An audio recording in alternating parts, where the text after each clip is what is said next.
በሰሜን አሜሪካ ሰማይ ስር በሚኒሶታ ግዛት ውስጥ በሚገኝ አንድ ሰላማዊና ጸጥተኛ መንደር ውስጥ የተከሰተ ድርጊት የአንድን ቤተሰብ ሕይወት ለዘላለም የቀየረና የመላው አሜሪካን የፍትህ ስርዓት ያናጋ አሰቃቂ ክስተት ሆኖ ተመዝግቧል።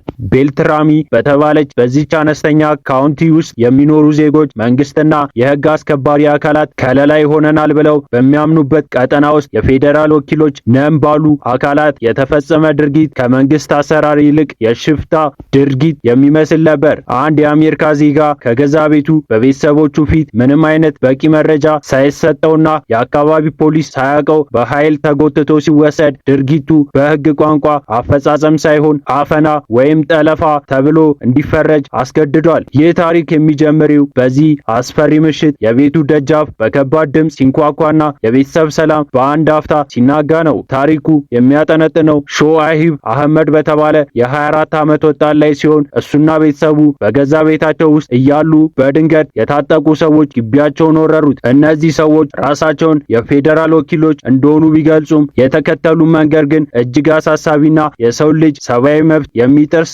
ነበር። በአሜሪካ ህገ መንግስት አራተኛውን ማሻሻያ መሰረት ማንኛውም ዜጋ ያለ በቂ ምክንያት ያለ ፍርድ ቤት ትዕዛዝ በገዛ ቤቱ የመጠበቅ መብት አለው። ነገር ግን በዚህ ምሽት በቤልትራሚ ካውንቲ የታየው ትዕይንት ይህንን ታላቅ ህግ የናቀ ይመስላል። የታጠቁ ሰዎች ወደ ግቢው ሲገቡና ወጣቱን በኃይል ሲይዙት እናቱና እህቶቹ በከፍተኛ ድንጋጤ ውስጥ ሆነው ምን እየተፈጠረ እንደሆነ ለመረዳት ቢሞክሩ ምላሹ ግን ዛቻና ማስፈራሪያ ነበር። የፌዴራል ወኪሎች በአንድ አካባቢ ኦፕሬሽን ሲያደርጉ ለምን ለአካባቢው ሸሪፍ ወይም ፖሊስ አላሳወቁም የሚለው ጥያቄ የጉዳዩ ዋና መነሻ ነው። የቤልትራሚ ካውንቲ ሸሪፍ ጄምሰን ሪክስ ይህንን ድርጊት እንደደረሳቸው በከፍተኛ ቁጣና ድንጋጤ ነበር ምላሽ የሰጡት።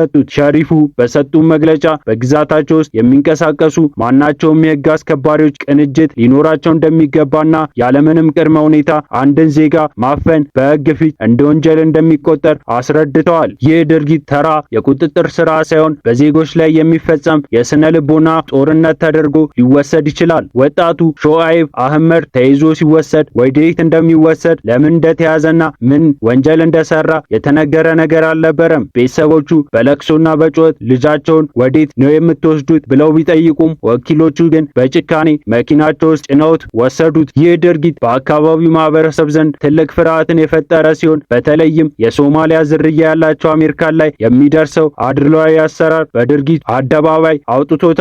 የታሪኩ አስገራሚ ክፍል የሚጀምረው ግን ከጠለፋ በኋላ ነው። የአካባቢው ሸሪፍ መሪያቸውን በሌለበት ሁኔታ የተፈጸመው ድርጊት እንደታገተ ወይም ኪድናፒንግ በመቁጠር ምርመራ መጀመራቸው በፌዴራልና በክልል የህግ አስከባሪዎች መካከል ያለውን ከፍተኛ አለመግባባት አመላክቷል። በአሜሪካ ታሪክ ውስጥ የፌዴራል ወኪሎች በአካባቢው ፖሊስ ላይ ያላቸውን የበላይነት ቢታወቅም ህግን ጥሰውና አሰራርን ተከትለው ካልሄዱ ግን ተጠያቂነት የከፋ ነው። የቤልትራሚ ካውንቲ ሸሪፍ ቢሆኑም ይህንን ጉዳይ እንደ ወንጀል መመርመር የጀመሩት የዜጎችን ደህንነት የመጠበቅ ኃላፊነት ስላለ ነው። ሸሪፍ ሪክስ እንዳሉት ማንም ሰው ከህግ በላይ አይደለም። የፌዴራል ወኪል መሆን ማለት የፈለጉትን ሰው ያለ ህጋዊ ሂደት ማፈን ማለት አይደለም።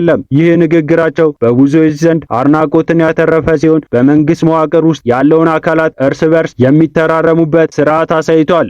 ጉዳዩን ይበልጥ ውስብስብ የሚያደርገው ወጣቱ ከተወሰደ በኋላ ለሰዓታት የት እንዳለ አለመታወቁ ነው። ቤተሰቦቹ ወደ ተለያዩ የፖሊስ ጣቢያዎች ቢደውሉ ማንም ስለ ጉዳዩ የሚያውቅ ነገር እንዳልነበር ገልጸዋል። ይህ ደግሞ በህገ ወጥ መንገድ ሰዎችን የመሰወር ያህል የሚቆጠር አደገኛ ድርጊት ነው። በኋላ ላይ እንደታወቀው ወጣቱን የወሰዱት የአሜሪካ የድንበርና የጉምሩክ አስከባሪ ICE ወኪሎች ነበሩ። ነገር ግን ሾአይብ አህመድ የአሜሪካ ዜጋ በመሆኑ በኢሚግሬሽን ህግ ስር ተይዞ የሚወሰድበት ምንም አይነት ህጋዊ ምክንያት አልነበረም። ይህ ስህተት የታለመ ነው ወይስ በቸልተኝነት የመጣ የሚለው ጥያቄ ሰፊ ክርክር አስነስቷል። ብዙዎች እንደሚሉት ከሆነ ይህ አይነቱ ስህተት በአብዛኛው የሚጋጥመው ጥቁረት ወይም የውጭ ሀገር ዝርያ ያላቸው ዜጎች ላይ ነው። ይህ ታሪክ የሚያሳየው ትልቁም ነገር የህግ የበላይነት ካልተከበረና ተጠያቂነት ከሌለ የትኛውም ዜጋ በገዛ ቤቱ ውስጥ ዋስትና እንደሌለው ነው። የቤልትራሚ ካውንቲ ምርመራ አሁንም ቀጥሏል። ይህ ምርመራ ደግሞ በፌዴራል ወኪሎች ላይ ክስ ሊያስመሰርት ይችላል ተብሎ ይጠበቃል። ሸሪፉ ጉዳዩን ወደ ጠቅላላ አቃቢ ሕግ በመውሰድ ድርጊቱን እንደታገታ ተቆጥሮ የወንጀል ክስ እንዲመሰረትባቸው ግፊት እያደረጉ ነው። ይህ ደግሞ በአሜሪካ የፍትህ ታሪክ ውስጥ ብርቅ የሆነ ክስተት ነው። አብዛኛውን ጊዜ የፌዴራል ወኪሎች የመከላከል መብት ስላላቸው ከክስ ያመልጣሉ። ነገር ግን በዚህ ጉዳይ ላይ የታየው ግልጽ የሆነ የህግ ጥሰት ያንን መብታቸውን ጥያቄ ውስጥ ይጥለዋል። ታሪኩን ወደኋላ መለስ ብለን ስናየው በዚህ ምሽት የነበረው ውጥረትና የወጣቱ ቤተሰቦች ያሳዩ ጥንካሬ የሚደነቅ ነው። እናቱ ልጃቸውን በጠመንጃ ተገዶ ሲወሰድ እያሳዩት ድምፅ ከፍ አድርገው ለፍትህ መጮህ ዛሬ ለደረሰው የምርመራ ሂደት ትልቅ አስተዋጽኦ አድርጓል። በአሜሪካ ውስጥ የሚኖሩ የተለያዩ ብሔሮች በተለይም አናሳ ማህበረሰብ ከመንግስት የህግ አስከባሪዎች ጋር ያላቸው ግንኙነት ምን ያህል የተበላሸ መሆኑ ይህንን ክስተት ዳግም አረጋግጧል። የቤትራይ ካውንስል ሸሪፍ ይህንን ስጋት ለመቅረፍ የወሰዱት ጠንካራ አቋም በህዝቡና በህግ አስከባሪው መካከል ያለውን እምነት ለመመለስ የሚደረገውን ጥረት አንድ አካል ነው። ነገር ግን የፌዴራል መንግስት ለዚህ ድርጊት የሚሰጠው ምላሽ እስካሁን ግልጽ አይደለም። እንደ አይሲኢ ያሉ ተቋማት ስልጣናቸውን ያለአግባብ በመጠቀም ዜጎችን በማሰቃየት በተደጋጋሚ ይከሰሳሉ። ሾአይብ አህመድ ከዚህ ጥቃት ሰዓት ቆይታ በኋላ ቢለቀቅም በእሱና በቤተሰቡ ላይ የደረሰው የስነ ልቦና ጠባሳ ግን በቀላሉ የሚድን አይደለም። አንድ ሰው ያለ በቂ ማስረጃና ያለ ህግ ትዕዛዝ ከቤቱ አውጥቶ መውሰድ በዓለም አቀፍ ህግ ቢሆን እንደታገታ ይቆጠራል። የቤትራሚ ካውንቲ ሸሪፉ ይህንን ነጥብ ነው የሙጥኝ ያሉት። የፌዴራል ባጅ መያዝ ህግን የመጣስ ፍቃድ አይሰጥም የሚለው መርህ በዚህ ታሪክ ውስጥ ጎልቶ ይታያል። ይህ ክስተት በሚኒሶታ ብቻ ሳይሆን በመላው አሜሪካ ትልቅ የመነጋገሪያ ርዕስ ሆኗል።